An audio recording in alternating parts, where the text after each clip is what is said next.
Budget based corridors ఏవైతే ఉన్నాయో okay. దాని గురించి ఏమన్నా కొంచెం సో బడ్జెట్‌లో 7 high speed rail corridors okay చేశారండి. ఓకే. అందులో ఒకటి హైదరాబాద్, బెంగుళూరు, హైదరాబాద్ నెక్స్ట్ చెన్నై, హ్మ్.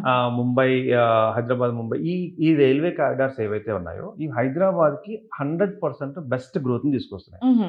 ఫర్ ఎగ్జాంపుల్ గ్రోత్ కారిడార్స్‌లో తీసుకుంటే బెల్ట్ ఆఫ్ షాద్‌నగర్ బెల్ట్ చూసుకుంటే హ్మ్. ఓకే. షాద్‌నగర్ నుంచి, బాలానగర్ నుంచి మళ్ళీ జడ్చర్ల వరకు ఉన్న బెల్ట్ అంతా కూడా ఈ గ్రోత్ కారిడార్స్ వల్ల ఇంకొంచెం ఎక్కువ రేట్లు పెరిగే అవకాశం ఉంది. ఎవరైనా ఇన్వెస్ట్ చేసుకోవాలనుకుంటే నేను ఎప్పుడు చెప్తూనే ఉంటాను. ఫస్ట్ ప్రయారిటీ వచ్చేసి బెంగుళూరు హైవేకి ఇవ్వచ్చు. ఓకే. సో దానికి ఎందుకు అంటే ఎయిర్‌పోర్ట్ ప్రాక్సిమిటీ ఉంది. హ్మ్. ఇప్పుడు వచ్చేటటువంటి బెంగుళూరు, హైదరాబాద్ స్పీడ్ కారిడార్ ఏదైతే ఉందో దీనికి ఈ బెల్ట్‌ని టచ్ చేసుకుంటూనే వెళ్తది. సో కాబట్టి ఇది ఇంకొంచెం అడ్వాంటేజ్ అయింది. అండ్ దీంతో పాటు ఓఆర్ఆర్ నుంచి ఆర్ఆర్ఆర్ మధ్యలో ఉన్నటువంటి వాల్యూ ఏదైతే ఉంటుందో నెమ్మదిగా పెరుగుతుంది.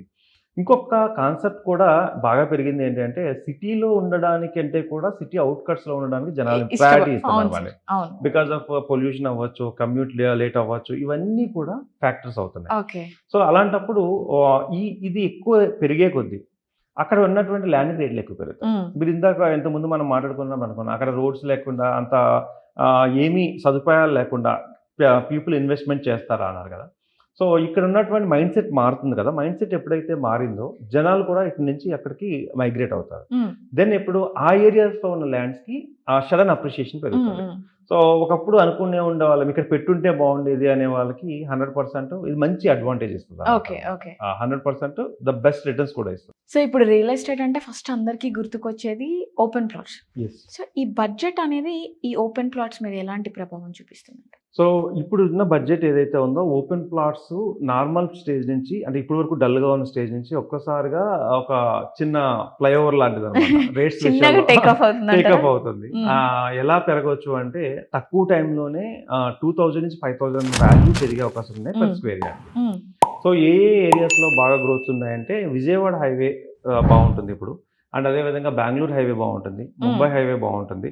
అండ్ ఈ ఏరియాస్‌లో ఉన్న అడ్వాంటేజెస్ ఏంటి అంటే కనెక్టివిటీ కావచ్చు, నెక్స్ట్ వచ్చేసి ఆ ఏరియాలో ఆల్రెడీ ఉన్నటువంటి ఇన్‌ఫ్రాస్ట్రక్చర్ డెవలప్‌మెంట్ కావచ్చు, ఇవన్నీ హ్మ్. కూడా హ్మ్. మనకు ఉపయోగపడుతూ హ్మ్. ఉంటాయన్నమాట. ఫర్ ఎగ్జాంపుల్ ఇప్పుడు కారిడార్స్ పెరిగినాయి. కారిడార్స్ పెరగడం వల్ల ఏమవుతుందంటే టైం తగ్గుతది. అంటే రైల్వే కారిడార్స్ పెరగడం వల్ల, హై హ్మ్. స్పీడ్ రైల్స్ రావడం వల్ల టైమ్ లైన్ తగ్గిపోతుంది. హ్మ్. టైమ్ లైన్ తగ్గింది అంటే నెమ్మదిగా జనాలు రావడం పెరుగుతూ ఉంటుంది. హ్మ్. ఎప్పుడైతే పీపుల్ మైగ్రేట్ అవుతూ ఉంటారో అంటే చిన్న ఏరియాస్ నుంచి అంటే టైర్ 2, టైర్ 3 సిటీస్ నుంచి ఇప్పటి వరకు టైర్ 2, టైర్ 3 సిటీస్ మీద పెద్దగా ఫోకస్ లేదు ఓకే. గవర్నమెంట్‌కి. హుహు. సెంట్రల్ గవర్నమెంట్ ఈసారి ఏం చేసిందంటే స్మార్ట్ సిటీ కాన్సెప్ట్‌లో చిన్న చిన్నవి వరంగల్ కావచ్చు, నెక్స్ట్ కాజీపేట కావచ్చు, ఇటు సైడ్ చూసుకుంటే కర్నూలు కావచ్చు, ఆ ఏరియాస్‌లో తిరుపతి కావచ్చు. ప్రతి చిన్న ఏరియాని ఏం చేశారంటే మంచిగా డెవలప్ చేయాలని డిసైడ్ అయ్యారు. సో దీనివల్ల ఏమవుతుందంటే ఈ కనెక్టివిటీ ఏదైతే ఉందో హైదరాబాద్‌కొచ్చే కనెక్టివిటీ ఈ చిన్న ఊర్ల నుంచి ఫర్ ఎగ్జాంపుల్ గుంటూరు ఏరియాస్ కావచ్చు, ఈ సరౌండింగ్ ఏరియాస్ అన్నిటిని కూడా కనెక్ట్ చేసి, డెవలప్ చేసి ఒక మంచి వాతావరణం క్రియేట్ చేయాలనేది బడ్జెట్ సారాంశం. దీనివల్ల అడ్వాంటేజ్ ఏంటి అంటే సిటీస్‌లోనేమో గ్రోత్ పెరుగుతుంది. హ్మ్. చిన్న సిటీస్‌లోనేమో ఆటోమేటిక్‌గా అర్బనైజేషన్ అంటాము.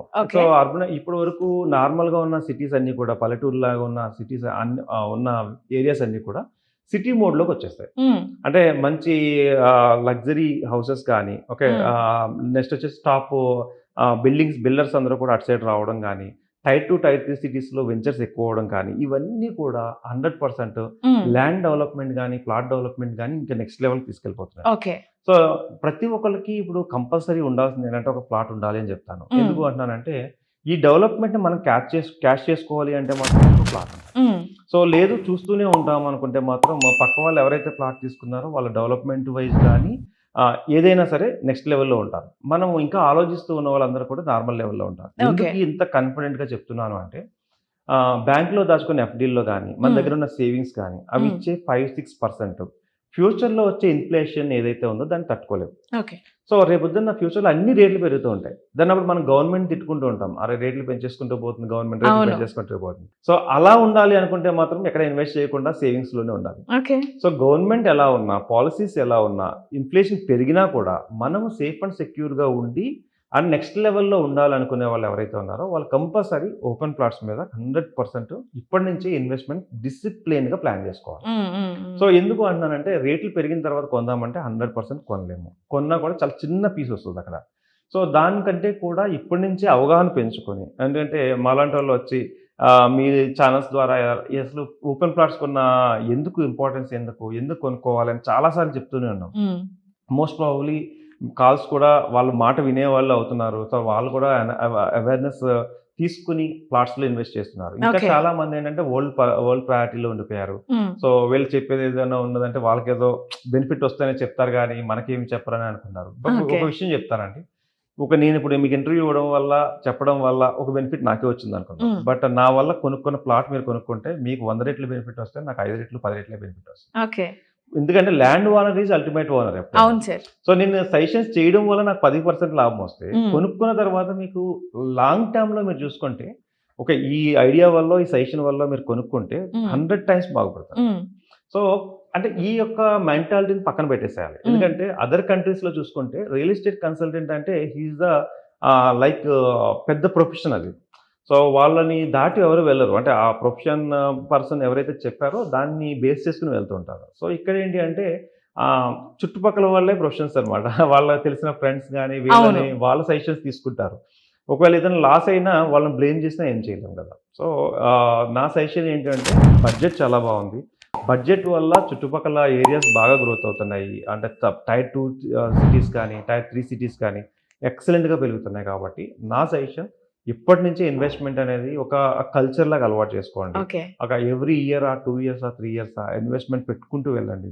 దట్ గివ్స్ మీ ఫ్యామిలీకి కానీ, మీకు కానీ ఒక ఫైనాన్షియల్ ఇండిపెండెన్స్ అనేది మీకు 100% ఇస్తుంది కాబట్టి సో, ఐ సజెస్ట్ ఈ యొక్క 2026 బడ్జెట్‌ని యూజ్ చేసుకొని more people by more plots అని ఓకే. మనస్ఫూర్తిగా కోరుకుంటున్నాను. చూసిన తర్వాత వాళ్ళకి మీతో మాట్లాడాలి అని గాని, మిమ్మల్ని కలవాలని గాని అనిపిస్తుంది సార్. అప్పుడు ఓకే. ఏం చేయాలి వాళ్ళు? దీన్ని చూసిన తర్వాత ఎవరైనా ఇన్వెస్ట్‌మెంట్ ఎక్కడ చేయాలి? ఇన్వెస్ట్‌మెంట్ ఎక్కడ చేస్తే గ్రోత్ బావుంటుంది? హ్మ్. ఏది మీరు ఇందాక అడిగారు.